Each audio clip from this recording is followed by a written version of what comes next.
13D kelompok 2 alat kesehatan.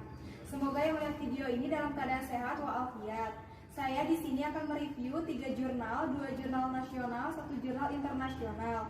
Sebelum membahas jurnal, saya akan membahas mengenai farmakoekonomi. Farmakoekonomi adalah studi yang mengukur dan membandingkan antara biaya dan hasil atau konsekuensi dari suatu pengobatan dengan tujuan untuk memberikan informasi yang dapat membantu para pembuat kebijakan dalam menentukan pilihan atas alternatif-alternatif pengobatan. Jurnal pertama adalah analisis efektivitas biaya laparoskopi, herniotomi, dan open herniotomi pada pasien hernia inguinalis unilateral di Rumah Sakit Gading Pluit Jakarta Utara tahun 2014.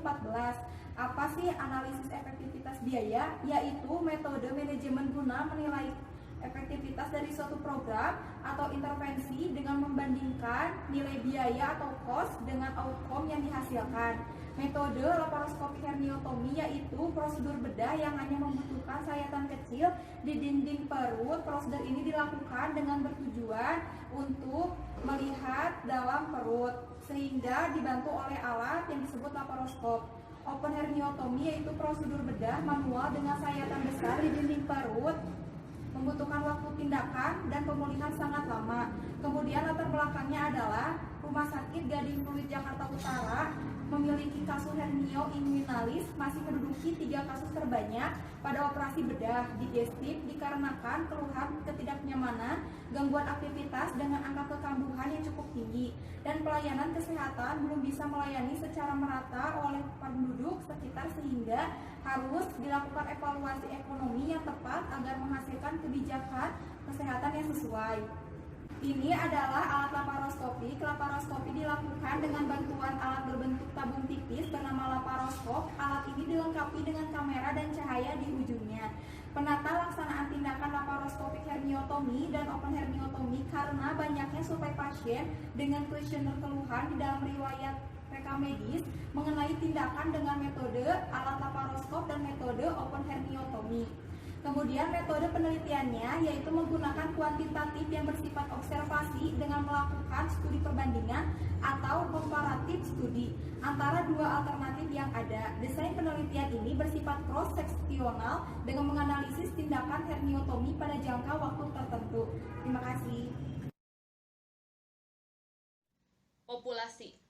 Penelitian ini paling banyak terjadi pada hernia inguinalis sekitar 75% dengan rentang usia 25 sampai dengan 40 tahun yang mencapai 45% pada usia 75 tahun dan dinominasi oleh pria. Sampling dilakukan pada pasien yang diambil rekam medis pada tahun 2014 dengan usia 25 sampai dengan 40 tahun, tidak diambil usia 75 tahun. Selanjutnya subjek penelitian. Seluruh data pasien yang berkunjung untuk tindakan bedah dengan 2 kelompok yaitu laparoskopik herniotomi dan open herniotomi. Output yang diukur dalam penelitian tindakan herniotomi dihitung melalui yang pertama, jumlah cukupan atau pasien, yang kedua, lama tindakan pembedahan, yang ketiga, lamanya masa perawatan, yang keempat, jumlah perdarahan saat tindakan, yang kelima, hilangnya nyeri pos tindakan, yang keenam, waktu pemberian minum pos tindakan, yang ketujuh, pemberian makan pos tindakan. Selanjutnya adalah perbandingan dari metode open herniotomi dan laparoskopik herniotomi. Nilai CER dengan menggunakan metode open herniotomi lebih kecil dan lebih efektif, sedangkan dengan menggunakan metode laparoskopik herniotomi besar dan kurang efektif karena open herniotomi lebih rendah dari 7 dan dari 4, sedangkan laparoskopik herniotomi lebih dari 7. Biaya operasional pada operasi herniotomi dengan metode open herniotomi adalah 90,78%, sedangkan dengan metode laparoskopik herniotomi adalah 92,4%. Total keuntungan dengan metode open herniotomi adalah menguntungkan, sedangkan dengan metode laparoskopik herniotomi kurang menguntungkan karena open herniotomi lebih ringan dan mudah dalam tindakan dibandingkan dengan laparoskopik herniotomi pada umumnya. Hasil perhitungan penambahan biaya untuk perubahan alternatif metode pada BPJS kelas 3. Cost of treatment dengan metode open hermiotomy sekitar 9.723.153,98 rupiah, dengan tarif penambahan BPJS ringan sekitar 4.877.700, sedangkan yang sedang sekitar 6.046.100 rupiah, dengan kelas berat 13.628.700.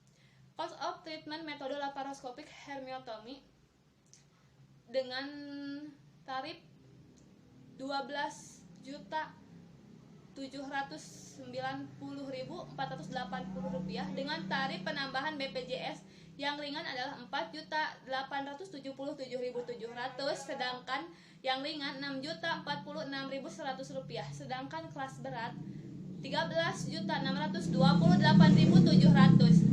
Karena dapat disimpulkan jika tindakan metode laparoskopik dengan BPJS lebih menguntungkan dibandingkan umumnya.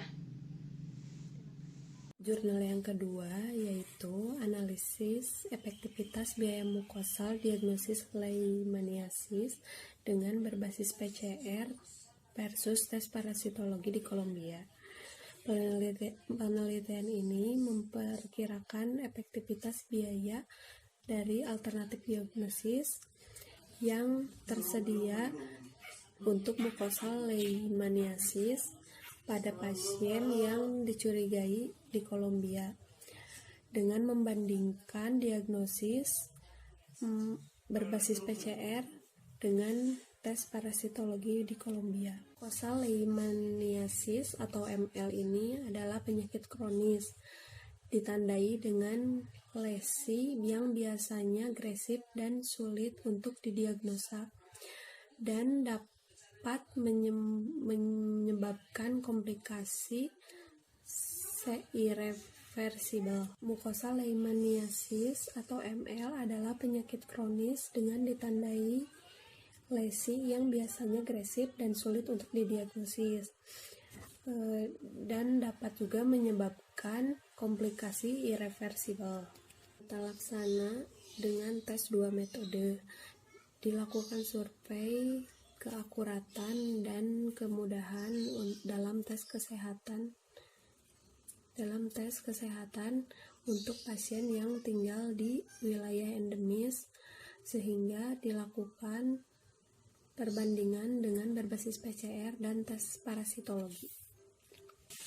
Metode penelitian menggunakan kuantitatif, metode epidemiologi, dan metode diagnostik pada pasien dengan pemeriksaan khusus untuk penyakit ML.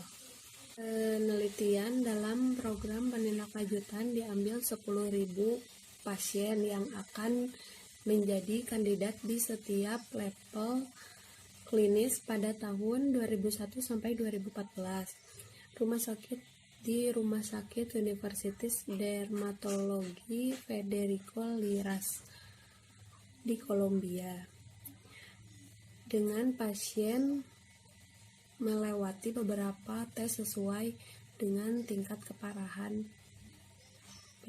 penyakit tersebut. Pasien yang menjadi strategi diagnostik dan pengobatan peninjau 48 catatan pasien. Pada perkiraan pasien berusia 31 tahun selama 28 hari. Assalamualaikum warahmatullahi wabarakatuh. Nama saya Nisfi Nurmul Effendi. Di sini saya akan melanjutkan memaparkan jurnal internasional yang kami ambil, yaitu mengenai analisis efektivitas biaya mukosal diagnosis leishmaniasis dengan berbasis PCR versus tes parasitologi di Kolombia, yang tadi sudah sebagian teman saya paparkan. Di sini saya akan melanjutkan memaparkan mengenai parameternya.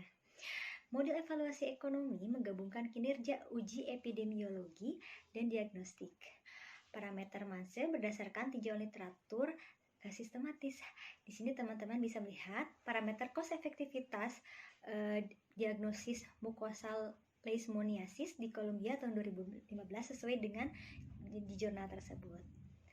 teman-teman bisa lihat semuanya. Di sana ada tes-tesnya juga.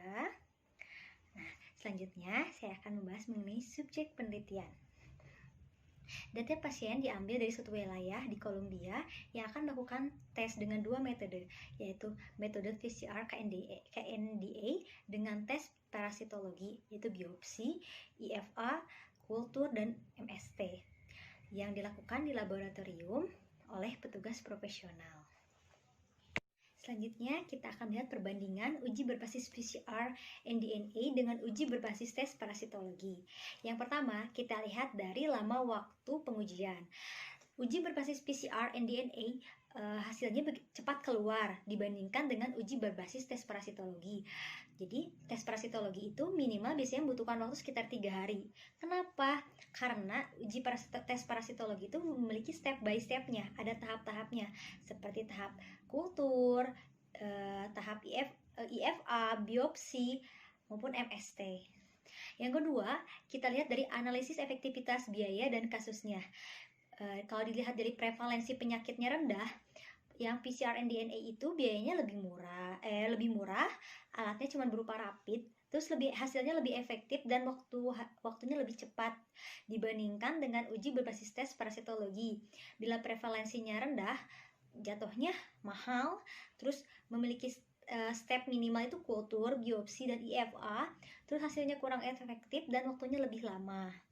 Nah, apabila prevalensi penyakitnya sedang sampai tinggi, tes berbasis PCR nDNA itu tahapnya itu ada tahap PCR kDNA, tahap PCR mini exon, terus jatuhnya mahal, masih bisa dibilang mahal. Tapi dibandingkan dengan uji berbasis tes parasitologi itu jauh lebih mahal lagi yang tes parasitologi. Terus karena tahap-tahapnya juga ada berbagai macam, ada tahap kultur, biopsi, IFA maupun MST. Sehingga apabila dijumlahkan selisihnya itu sekitar 5.596 US dollar. Yang ketiga, dari ICR-AR-nya kita bisa lihat kalau uji PCR nDNA itu lebih kecil, kalau uji berbasis tes parasitologi itu lebih besar. Yang keempat, dilihat dari analisis sensitivitas determinan, hasil uji berbasis PCR nDNA itu ada tahapnya PCR kDNA sama cuman PCR mini exon. Sedangkan tes parasitologi dia bisa biopsi plus IFA, kultur biopsi plus IFA plus MST, bisa kultur plus biopsi per MST. Jadi ada step by stepnya lebih dari satu gitu. Nah, dilihat perbandingan yang kelima dari analisis sensitivitas probabilistisnya atau PSA-nya. Uji berbasis PCR kDNA yang pertama, kurvanya penerima PCR kDNA-nya alternatif efektif hanya untuk kasus klinik ringan dan sedang, tidak untuk kasus berat kalau yang PCR itu. Sedangkan untuk tes yang parasitologi, kurva penerima tes parasitologinya sangat efektif untuk kasus klinik ringan, sedang maupun berat. Nah, dari perbandingan tersebut kita bisa menyimpulkan kekurangan dari tes berbasis PCR nDNA itu tidak bisa digunakan untuk klinis tinggi atau penyakit prevalensi tinggi dan tidak terlalu akurat jika pasien memiliki penyakit lain. Nah, untuk yang kekurangan dari tes parasitologinya itu yang pertama, yang pasti biayanya lebih mahal karena memiliki step by step yang banyak. Yang kedua, proses pengerjaannya membutuhkan waktu lama, jadi minimal itu 3 hari. Yang ketiga, tesnya susah, tidak praktis yang pastinya.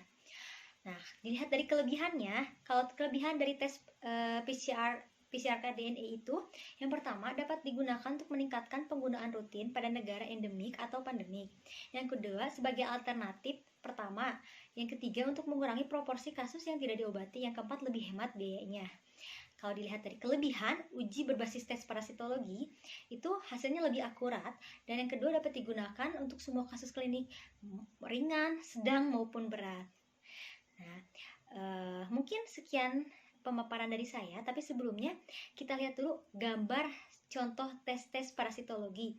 Ada biopsi, kultur, PCR kDNA maupun IFA. Bisa dilihat di sini, teman-teman. Sekian dari saya. Untuk jurnal selanjutnya akan dipaparkan oleh teman saya. Assalamualaikum warahmatullahi wabarakatuh. Jurnal ketiga membahas tentang cost-benefit analisis antara pembelian alat CT scan dengan alat laser dioda fotokoagulator di RSD Balung, Jember. Cost benefit analysis yaitu suatu analisis ekonomi yang digunakan untuk mengevaluasi sumber-sumber daya ekonomi agar sumber-sumber daya ekonomi yang langka tersebut dapat digunakan dengan efisiensi. Di sini ada contoh alat CT scan. Alatnya seperti ini ya. Alat ini adalah alat yang menggabungkan teknologi X-ray dengan komputer. Alat ini digunakan untuk mendiagnosa berbagai penyakit dan membaca kondisi tubuh pasien sejak dini secara detail dan akurat. Adapun contoh alat laser dioda fotokoagulator, alatnya seperti ini. Alat ini adalah komponen semikonduktor yang menghasilkan radiasi koheren yang dapat dilihat oleh mata atau dalam bentuk spektrum inframerah atau infrared ketika ada arus listrik. Latar belakang. Berdasarkan hasil survei pendahuluan yang telah dilakukan pada tahun 2014, RSD Balung Tengah mengusulkan beberapa kegiatan pengembangan fasilitas kepada pemerintahan pusat. Penelitian ini mengambil usulan pembelian alat CT scan untuk menunjang kegiatan di instalasi radiologi dan pembelian alat laser dioda fotokoagulator untuk meningkatkan pelayanan kesehatan. Penata laksanaan pembelian alat CT scan dan LDP dilakukan dengan merekap kunjungan pasien yang menggunakan alat CT scan dan LDP di rekam medis pada tahun 2014. Dikarenakan benefit kunjungan pasien CT scan meningkat sebanyak 1/3% dari 207 orang, sedangkan kunjungan pasien LDP meningkat 1/3% dari 160 orang. Bentuk penelitian deskriptif kuantitatif dengan data yang dikumpulkan secara primer yang berisi data unsur biaya atau cost dan unsur manfaat atau benefit, serta dalam data sekunder yang berisi data yang diperoleh dari studi dokumentasi. Subjek penelitian seluruh data pasien yang berkunjung untuk pemeriksaan CT scan ke radiologi dan LDO ke Polimata di RSD Balung Jember 2014. Samping dilakukan oleh pasien CT scan sebanyak 69 orang dan pasien LDP sebanyak 42 orang. Parameternya adalah jumlah pasien yang meningkat pada tahun 2014 dan hasil perhitungan selisih cost dan benefit sehingga alat tersebut diutamakan dalam pengajuan sarana dan prasarana. Perbandingannya adalah besaran nominal biaya investasi kalau untuk alat CT scan 14.280.521.500 rupiah, sementara LDO itu 2.437.147.600. Jadi kesimpulannya adalah biaya investasi lebih besar untuk alat CT scan. Nah, benefit pendapatan SSD dari tarif layanan kalau CT scan itu 1 juta dengan kenaikan 10%, sementara LDO 1.750.000 dengan kenaikan juga 10%.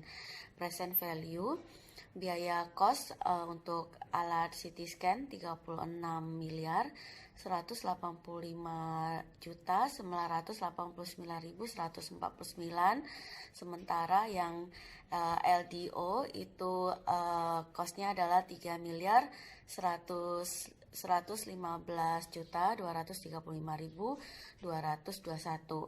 Nah, benefit untuk CT scan 2.858.641.181 rupiah, sementara benefit untuk LDO 3.034.3.845 rupiah.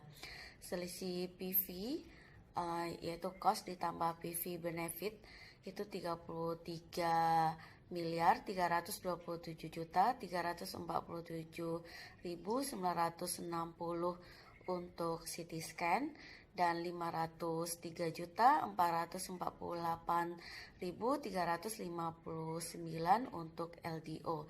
Pada PV cost lebih besar dibanding PV benefit untuk alat CT scan, dan pada alat LDO pada PV cost lebih besar dibanding PV benefit. Nilai BCR-nya untuk alat CT scan 0,078%, sementara untuk LDO 0,85%. Kesimpulannya adalah bahwa selisih antara total cost dengan total benefit, di mana total cost-nya lebih besar dari total benefit untuk alat CT scan.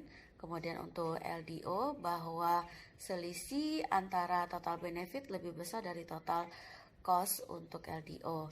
Kesimpulannya adalah pembelian alat LDO lebih didahulukan dibanding dengan alat CT scan. Demikianlah uraiannya. Terima kasih.